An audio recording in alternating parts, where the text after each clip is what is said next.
In this episode of the podcast, I drive from London to North Wales and back in a Cayenne. And I don't mean a Porsche.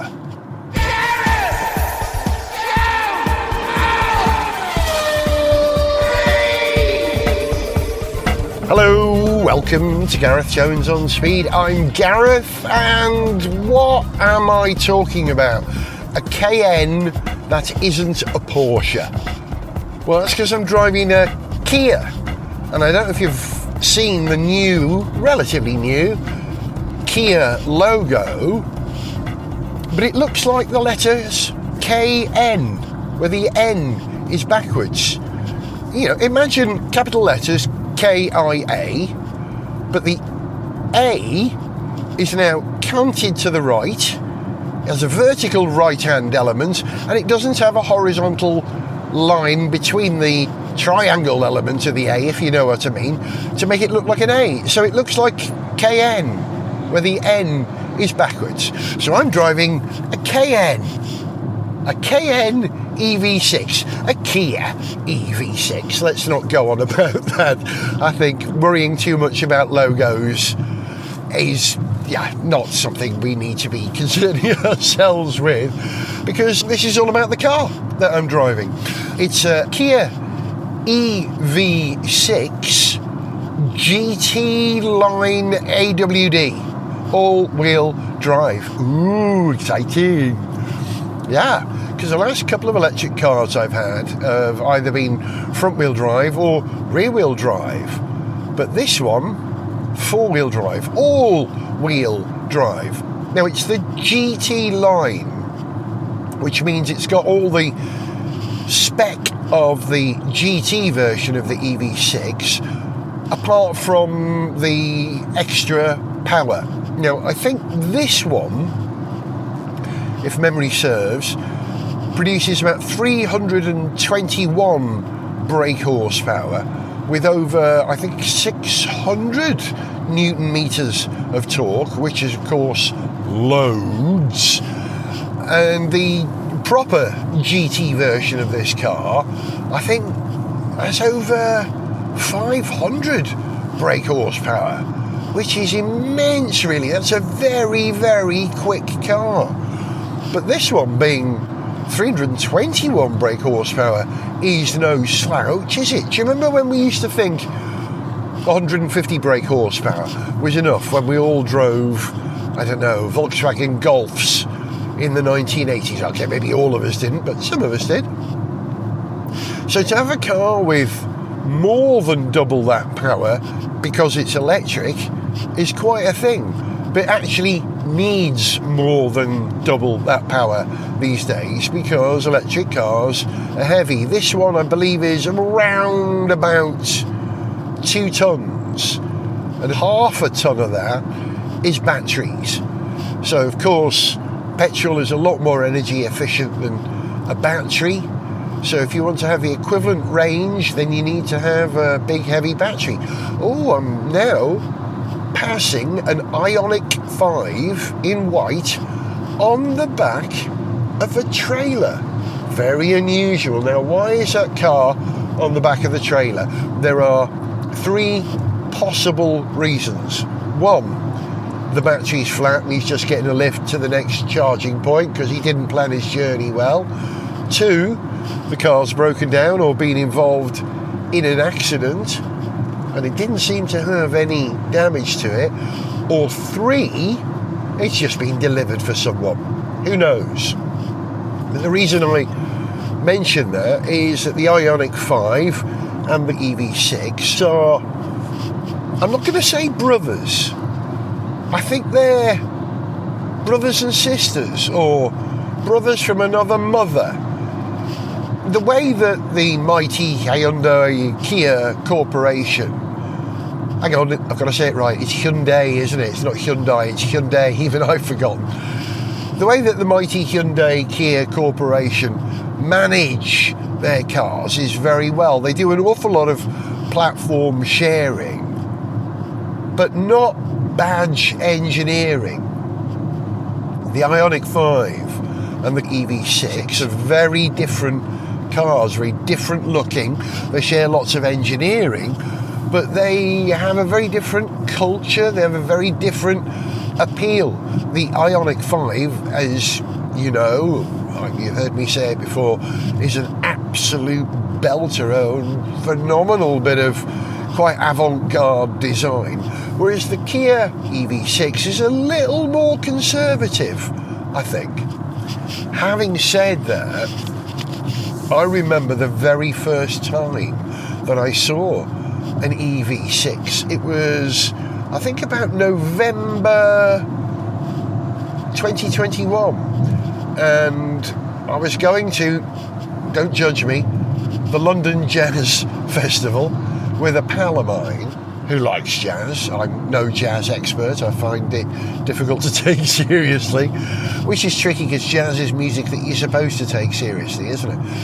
But nevertheless, I was on my way to a gig in High Holborn, and I saw an EV6 for the first time on High Holborn, and it was one of those head swing moments. Wait, what's that? I've not seen it before. Ooh, looks pointy, looks aggressive, looks a bit Porsche-ish in some ways. Do you remember there was a Rover concept for a Golf-sized hatchback that never got built, but it had a very distinctive bit where the roof and the tailgate meets, that kind of cross-shaped thing that you see on a great number of cars these days. The Kia EV6 has it. But the first time I ever saw it was on that Rover concept, because this car has that rather neat element to it which does the job of making it look a bit more coupe-like or hatchback-like rather than estate-like. It's a nice bit of design that you see on a number of cars these days. Even the Fiesta has it to a degree, but I think it's very noticeable on this car. All right, let's talk about the first thing you notice, as Chris Goffey used to say when you drive this car. Well, the first thing you notice is that it's quite tall. Doesn't feel as wide as the Ioniq 5, and it's nice looking. That classic thing, I pulled up outside the house in the car, parked it, and the kids who hang out at the end of our street said, "Oh, that's a nice car, mister. Is it electric?" Yes, it is. And I proved it by plugging it in. The car was delivered with 85% battery, and I thought, okay, I might as well top it up. I've only got 15% to do. The car will be parked outside my house all night, so I can charge it from my 13 amp socket using the cable supplied and my healthy extension cable. So I ran a cable out, as I did with the last electric car I had, ran the cable across the tiny bit of pavement to the parking space immediately outside my house. I put a mat down to prevent a trip hazard and a cone to tell people that there was a cable there, and nobody came knocking on the door, nobody complained, and the car trickle charged overnight. Well, I say overnight, I put it on at about 6 o'clock in the evening, and it said it was going to take 13 hours at the low, 13 amp 240 volt charge I was using to top it up to 100%. So I left it on until I went to bed at about 1 o'clock, 2 o'clock this morning, and it topped it up to, I think, 94%, I think it said, 94%, giving me a range, an estimated range anyway, on the car of around 250 miles. Which is good, because the journey I'm doing today is 219 miles, that's at low speed, to North Wales, where I'm meeting a chap who's going to interview me for a local radio station. So I said, okay, why don't you meet me at the Beaufort Park Hotel, which is a hotel I know near Rwyddgrug, Mold is the English name, in North Wales, which I know has got a very good, I think it's a BP Pulse charging point, so I can charge my car there for the hour or so that I'm going to be there for the interview, and then head on to Conwy to my friend's house, where I can hang out there with a car that will be, in theory, fully charged. And then I'm heading into Eryri. Now, I can't remember if I've mentioned the name Eryri before. It's what we used to call Snowdonia, but we don't use the English names anymore. We only use the Welsh names. So it used to be Snowdonia, because it's the land of where you find Snowdon, but we call it Eryri, which is the Welsh word for the land of the eagle, because, yeah, that's where you find eagles, in the wilds of Eryri. Now, the reason I'm telling you I'm going into Eryri is I'm going to be staying there for 48 hours in a part of Wales which doesn't have that many electric charging points and almost no rapid electric charging points. Now, I'm staying at a campsite. The campsite, as I understand it, doesn't have an official electric charging point, but it might have a 13 amp plug that I can get near and plug into, if they'll let me. And as I'm there for 48 hours, hey, I can just plug my car in and leave it to trickle charge. And that will give me enough power to get back to the major road network where I'm likely to find an electric charging point, a rapid charging point, so I can charge and go. But as you know, and I'm sure many of you listening to Gareth Jones on Speed are EV users now, driving an EV requires a different mindset to driving a petrol or diesel car. You can't just get in, go, fill up at your convenience and go. There just has to be a certain amount of planning. But I've been doing this for a number of years now. I'm very happy with planning my journey in a way which allows me to drive a car that is smooth, a car that is quiet, a car that is kind to the environment. Yeah, I'm a modern man. We used to call it the podcast for petrol heads, Gareth Jones on Speed. We don't call it that anymore. We say Gareth Jones on Speed, a slave to the driven. Thank you, Grace Jones, for that. We are a slave to the driven. What's this car like to drive? Well, using the Chris Goffey vocabulary of the first thing you notice was the turn in. I got to the first turn that I made on the car, hiked the steering wheel round, and it really whipped round.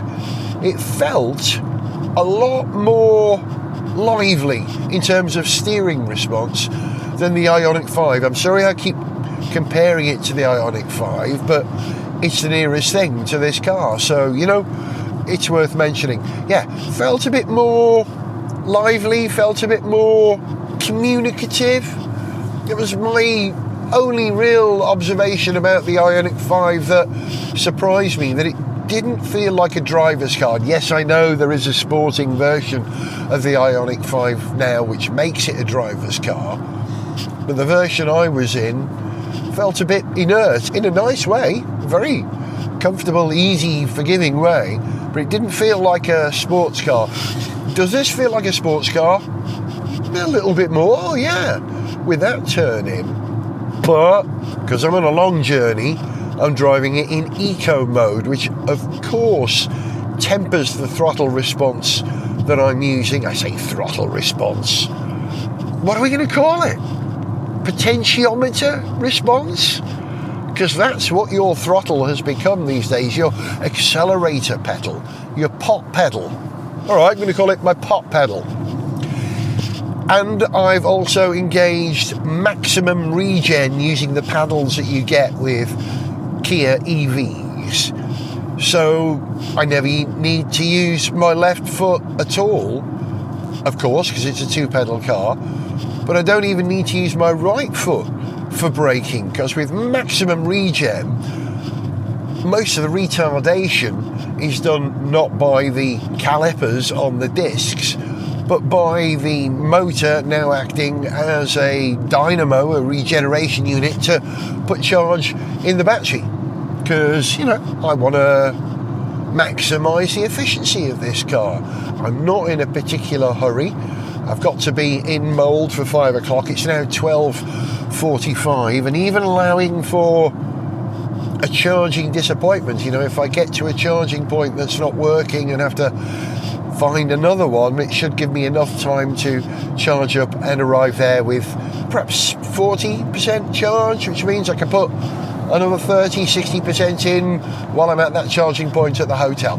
We'll see. I'm in no hurry. It's all part of the experience. Shall I tell you about the interior of this car? Yeah. It's got a massive screen, 12.3 inches, I think they say, for the centre screen, and another one directly in front of me for, you know, speedo and nav and all that.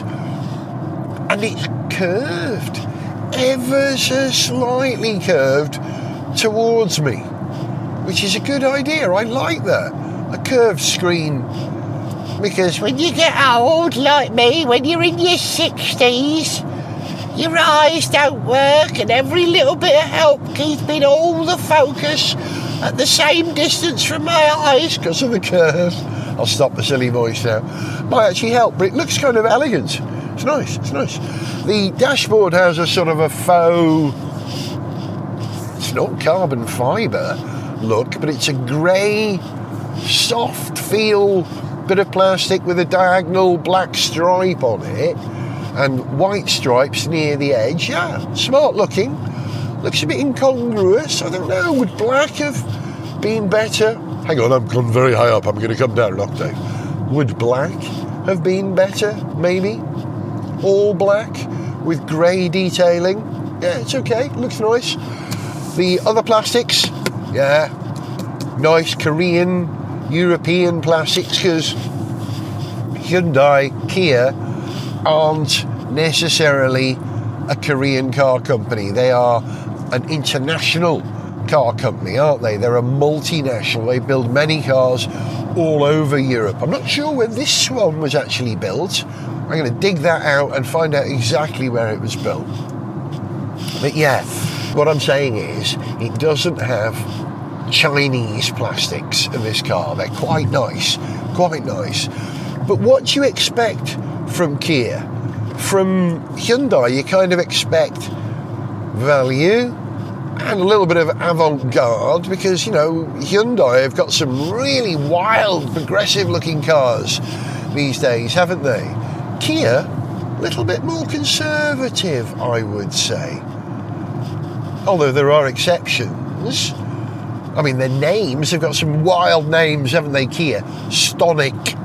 It's a great name for a car, the Stonic. Sounds like something someone from Manchester would say. Hey, how are you? Yeah, a bit stonic, you know. Could mean a number of things. The Kia Stinger had a wild name. In fact, that was the last Kia I drove, the Kia Stinger. And you remember how much I loved that car. Rorty V6, beautiful look. Had a feeling of Audi levels of quality about it. And is this car close to that? Yeah, I think it probably is. Yeah, close, not quite as upmarket. Like a posh VW rather than a relatively posh Audi. But it's an expensive car, this. Let me see if I've got these figures right in my head. This version is over 50 grand. I think 52. I'll check those figures.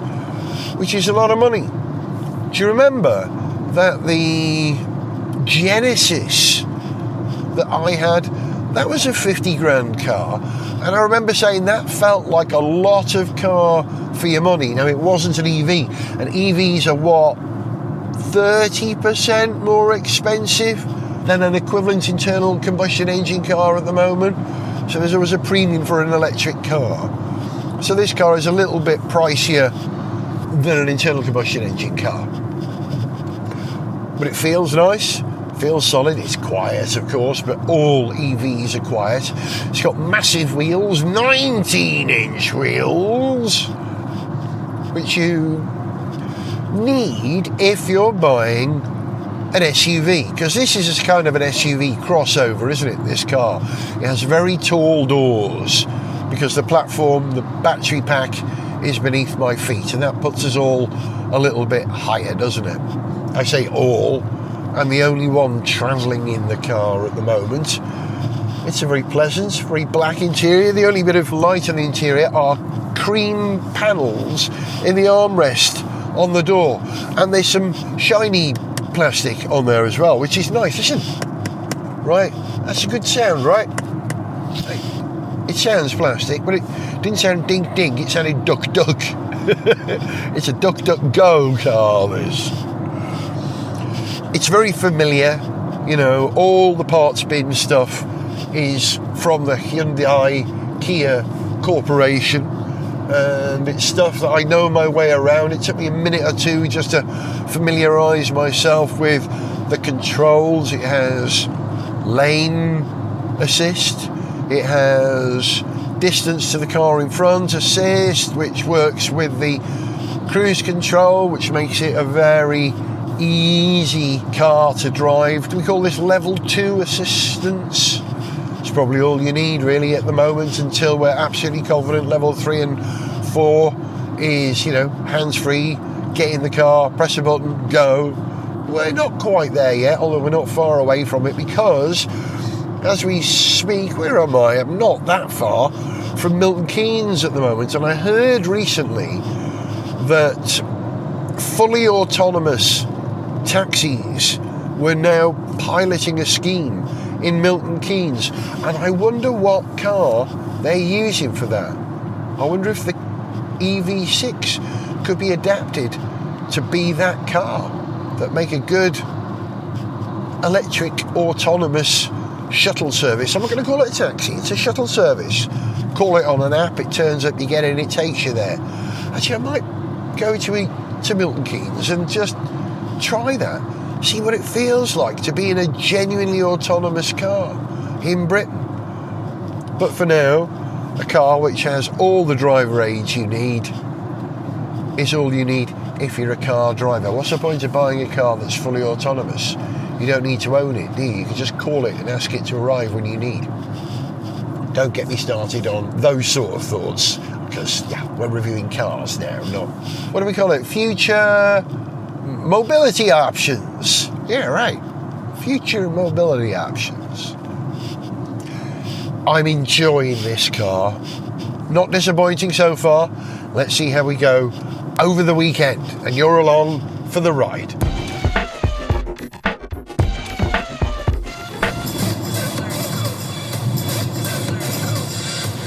Yeah, listen to that, boy. Some banging tunes. You know, I've always had this thing on Gareth Jones on Speed. Hang on, let me pause the music. I've always had this thing on Gareth Jones on Speed where I try and identify what sort of music sounds best in whatever car I'm driving at the time. You know, I remember having a Saab a long time ago that really enjoyed Strauss, rather surprisingly. I've never heard Strauss sound so good as in that car. I remember having a car once that quite liked Cliff Richard.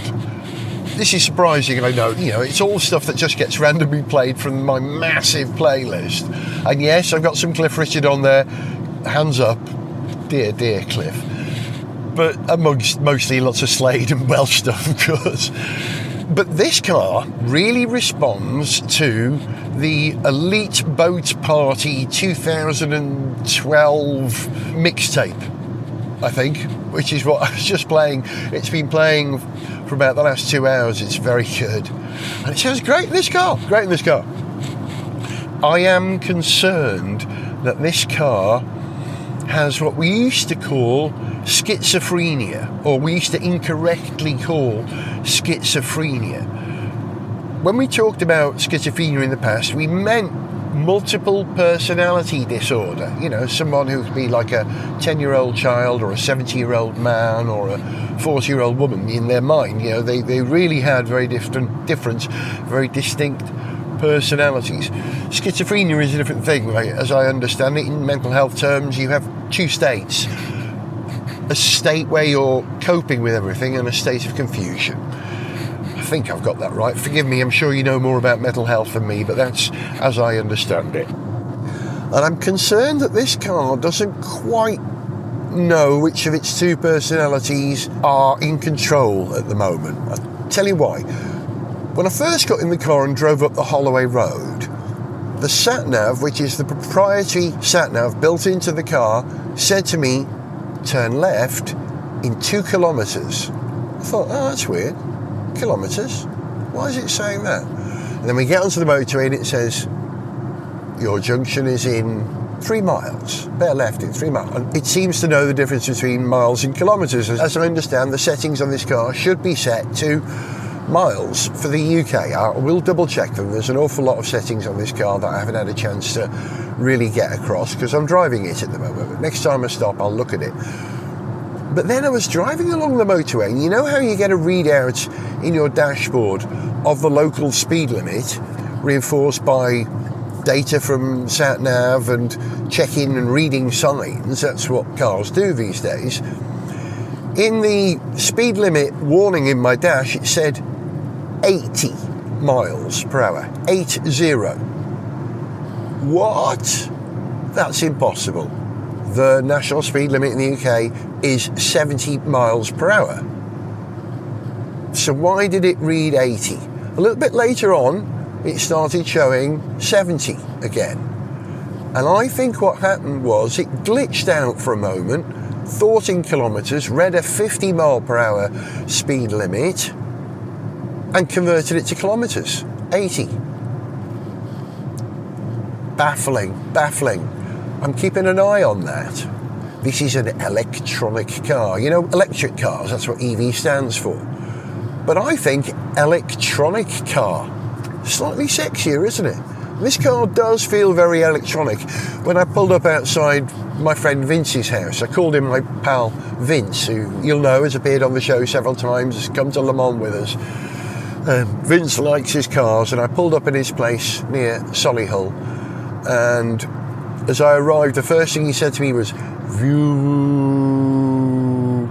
He heard the space ghost sound that EVs make at low speed to let you know that they're around. He said, "That's nice, mate, it's nice." And then he said, when I first glanced at it, I thought, is it a Porsche? Isn't that funny?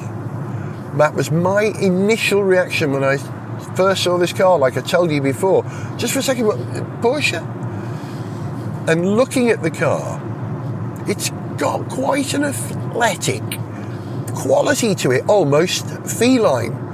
If you look at the front arches, it's more like the Jaguar I-Pace than anything else. It's got a pronounced arch over the front wheel, which you don't normally find in SUVs like this, and that makes it look a bit sort of get up and go. That's kind of nice. The front end of the car looks like it's going places. Back end, I was going to say a bit more conservative, but I'm not absolutely certain. I was staring at it when it was parked outside Vince's house, and there's a lot going on. There's a lot of creases and details and carefully chosen heights to make the car look like it's leaning forward. Kia know what they're doing with car design. Oh, Kia car names. I missed some of the other names in the Kia catalogue earlier on that I find are hilarious. The Ceed, the Proceed, the Exceed. They've got some more mundane names as well, like the Picanto and the Sorento. Is that what it's called, the Sorento? And they've got a new big EV. Is it called the EV9? Is that what it's called? It's going to be a big 7-seater EV. That's an interesting vehicle, isn't it? Almost Range Rover before Range Rover are doing it. They are on the march, aren't they? The Kia Hyundai Genesis triangle. They really are punching above their weight. I've said this for years, but I genuinely believe it. It's true. Yeah, and Vince walked around the car and looked at me and went, "Nice, mate, nice." And he knows. So yeah, so far so good. Apart from slight mental health issues, a certain amount of multiple personality disorder, which I'm keeping an eye on. It's got to be a user thing, right? It's always a user thing. But I haven't changed any of the settings, so I'm going to explore them and fix them and report back in a bit, because I need to stop and get something to eat. I might even charge the car while I'm there. Why not? Little splash and dash, or what do we say? Juice and loose? Yeah, something like that. Gareth Jones on speed! Well, it finally happened. What could I possibly mean by that? I'll explain.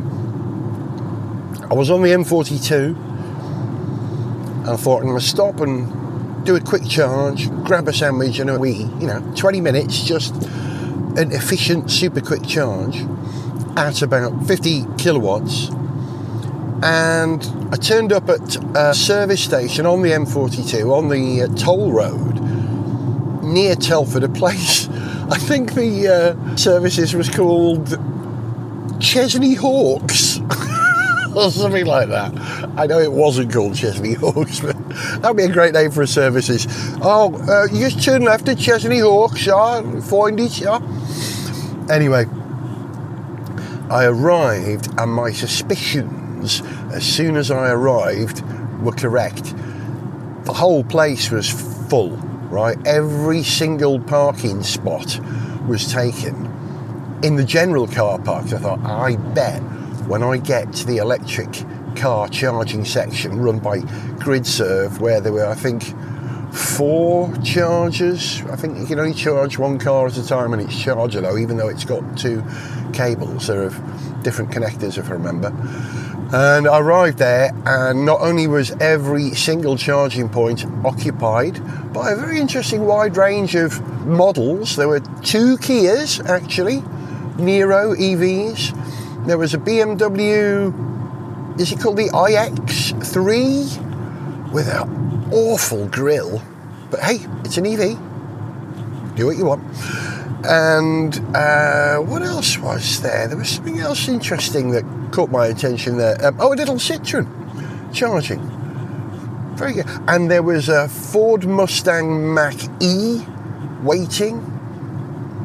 And a Peugeot also waiting. All wait to charge. I thought, oh no, man. I'm going to have to wait an hour at least, 2 hours maybe at the most. That's no good. I've got to be in North Wales. But I looked at my range left and I looked at where I'm going, and I know there's a charger where I'm going. I'm hoping it's working. I've only got another 70 miles to do. I've got over 100 miles range. I'm confident, having looked at the data concerning how far I've gone on the mileage it predicted. I think this car's fairly accurate in predicting its range. So I'm confident I'm going to make it to where I'm going and theoretically be able to get a charge there. I haven't checked ZapMap to see if the charger at the Beaufort Park is working, but keep your fingers crossed. I think it will be, because it's slightly off the beaten track. It is at a hotel though, and increasingly people come to these sort of business hotels in EVs, so it could be someone charging overnight. They could be there for a little while. But I do know that there is a passable charging network in North Wales at the moment, so if I can't get on that charger, let's see what I can do. Let's see. But this car has a healthy enough range. I'm not suffering range anxiety. I'm suffering charger concern. Range isn't the problem. Knowing whether the charger works or not is. I may have to pause and read before I get there, just to be certain. That's how you do it. Electric car driving requires a little bit of planning and a little bit of faith and a little bit of love. Actually, I'm quoting an alarm song now. Some of you out there will know the song D-side. A little bit of love, a little bit of hope, some fuel for the fire, something like that. Hey, this isn't a music show, it's a car show. I also decided to take the economical route rather than the long route round, which I know will take me past chargers. I'm confident if I take the economical route, the shorter, more direct one, it will get me there. I may see a charger on the way, but I'm not planning on charging. I just want to get there and charge. Let's see how it goes. Ooh, it's exciting.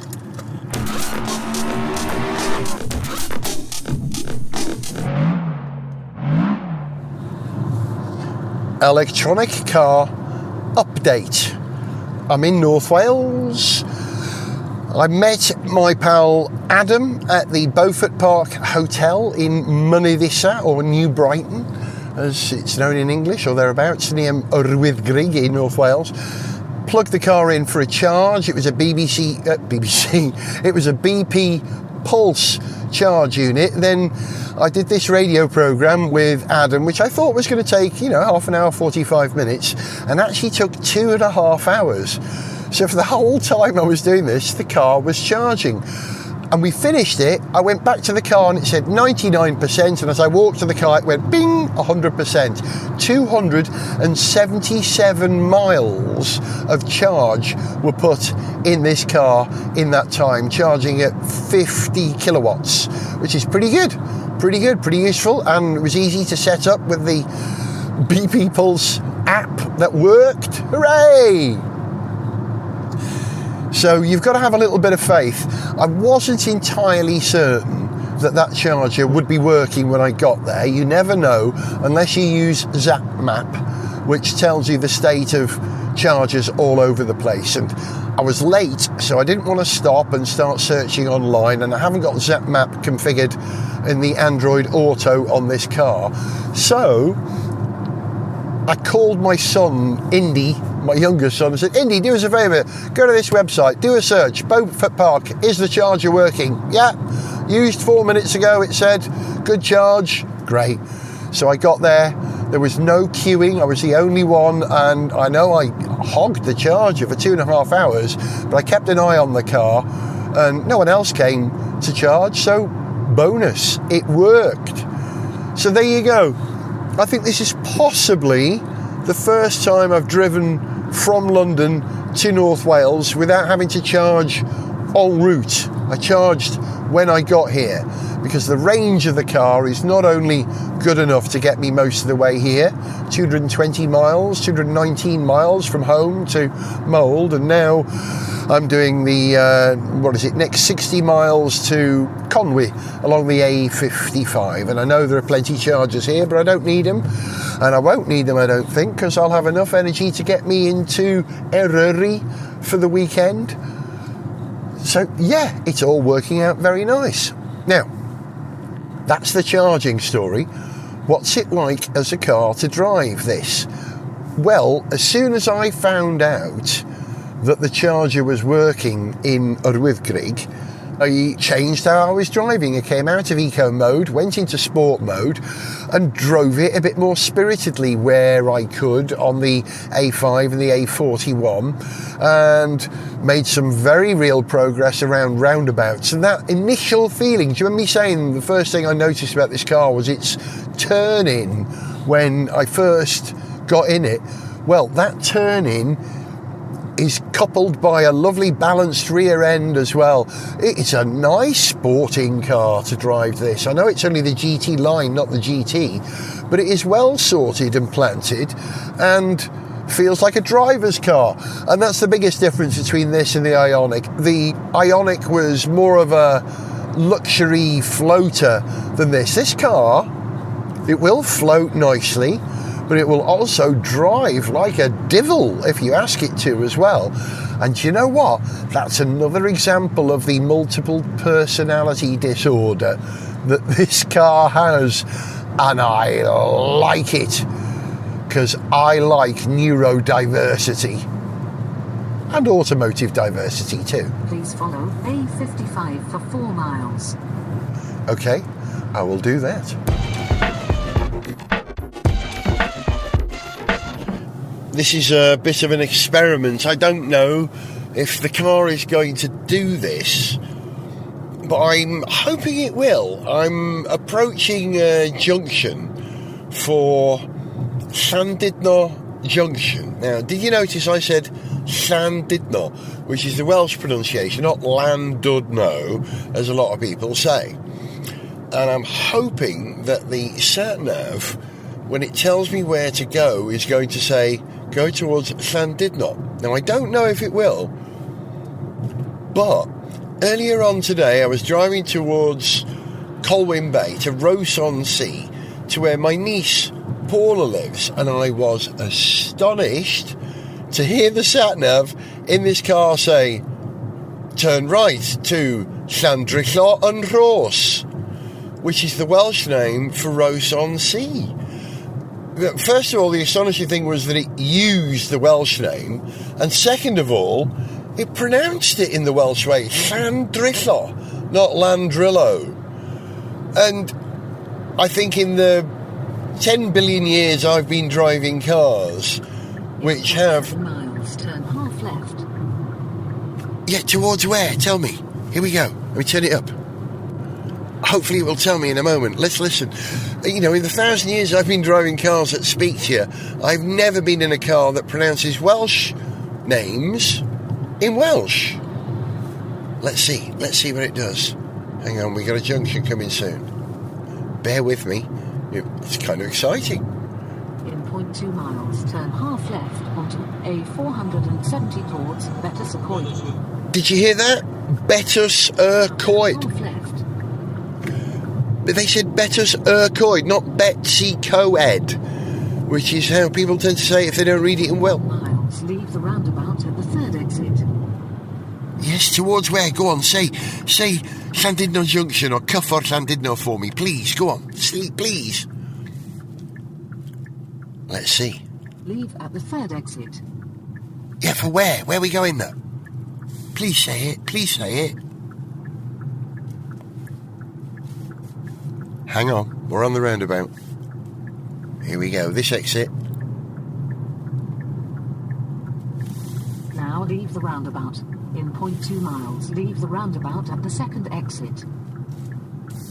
Go on, say Llandudno Junction for me, please. I don't think it's going to.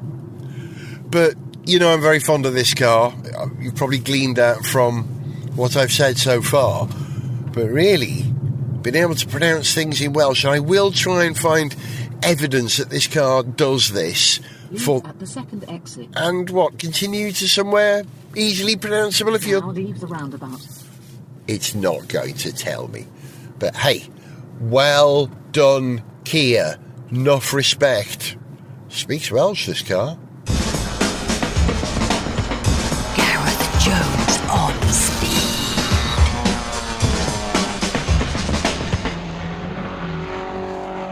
Hello again. I'm on my way back down to London very slowly at the moment. I'm on the M54 and there's quite a lot of congestion, which is slightly frustrating because I'm trying to get home to watch the start of the Canadian Grand Prix, driving all the way from Eryri in North Wales, and I've got almost exactly enough energy left in the car to get me home, except I'm short by about 5 miles. Now my guess is that this car would probably do that 5 miles. It would, err on the side of caution when it advises you of its range, but I'm not going to risk it. So I'm going to do a charge and charge, the electric equivalent of a splash and dash, where I'm hopefully going to find a nice rapid charger and I can dump a few miles into this car. Don't need to do much.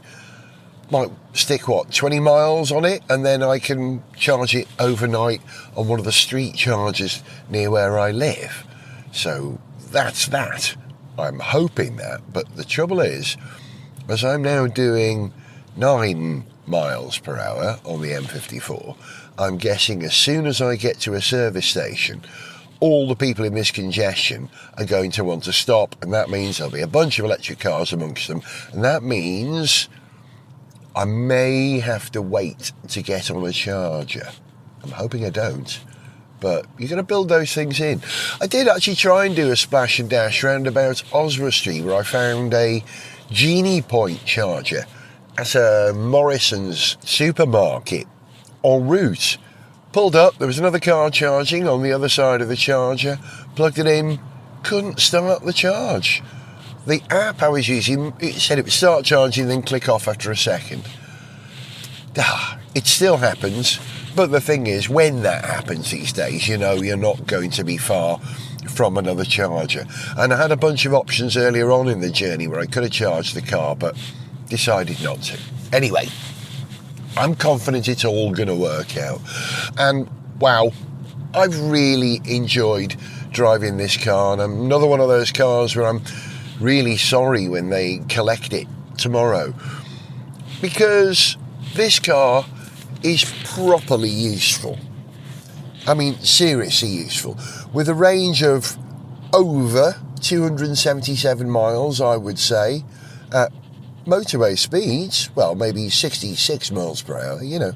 This car is immeasurably useful.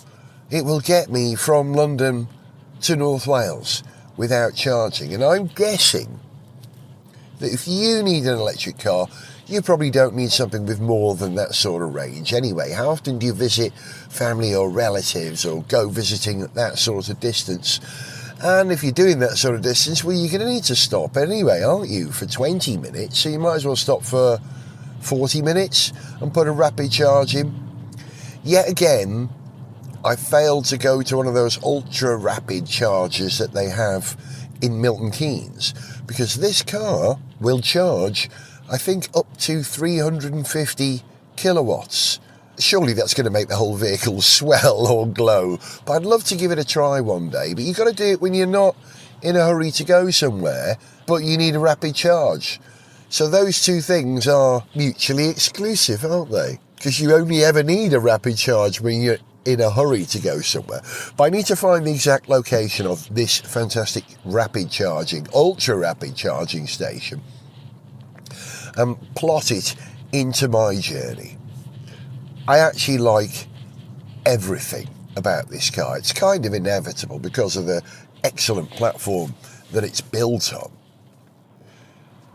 There's one element of the car, it's the nearest thing I've got to a flaw on the car. It's got those fold away door handles, right? They're completely flush with the door. It hinges at about 80% of the panel, you know, the kind of the handle panel. So you've got to push the 20% end before the rest of the handle emerges, so you can pull the 80% end, if you know what I mean.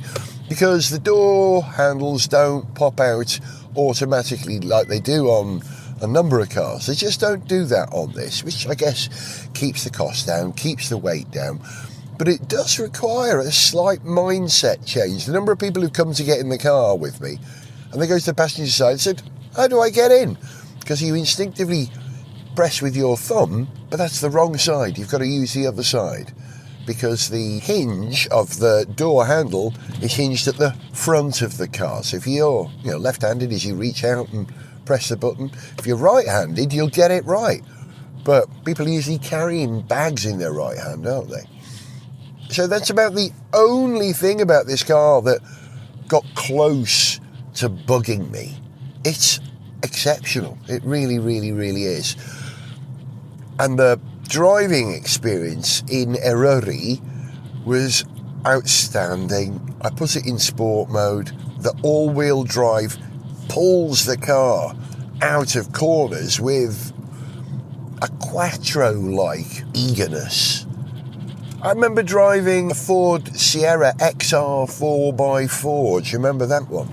And I remember feeling how that car pulled with its four-wheel drive out of corners. And this car gives me a very similar experience. It's not a cheap car. There are cheaper Kias, but there are also very well appointed, very slick bits of engineering. And that's what this car is. A superb bit of engineering. A fantastic range.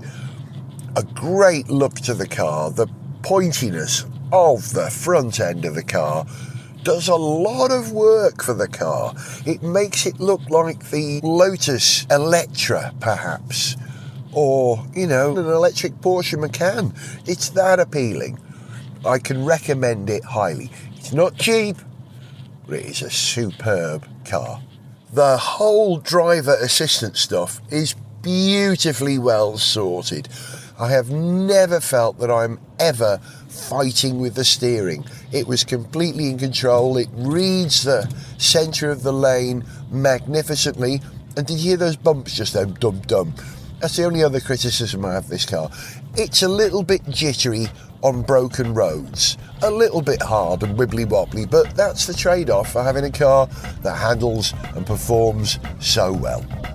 You've been listening to Gareth Jones reviewing the Kia EV6. See you for the next On Speed, if I ever get to the end of this traffic congestion. Good job and an electric car though, because in moments like this, you feel you're doing the right thing, right? Electric cars, they love congestion. For information on how to contact the show, see pictures, get song lyrics, follow us on Twitter, find our Facebook fan page, or to sponsor the show, go to garethjones.tv. Just a quick and tiny postscript to this programme. I've just experienced something I've never experienced before in a car.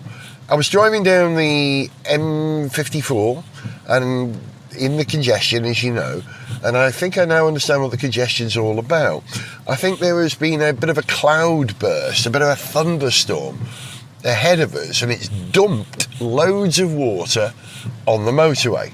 So there's a decent amount of spray, but as we got to one point on the motorway, the amount of water on the road was so significant that when cars alongside me in this 3-lane motorway went through it ahead of me, they threw up so much spray that my view, even with the wipers going hell for leather, was entirely obscured. Totally. I could not see where I was going.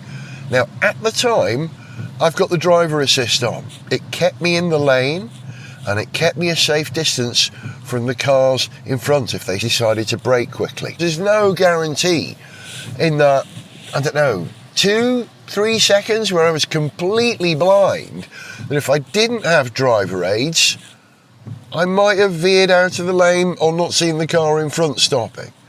So well done, technology. That's it. I love electronic cars. Gareth Jones on Speed is made in London by Whiz Bang. Gareth Jones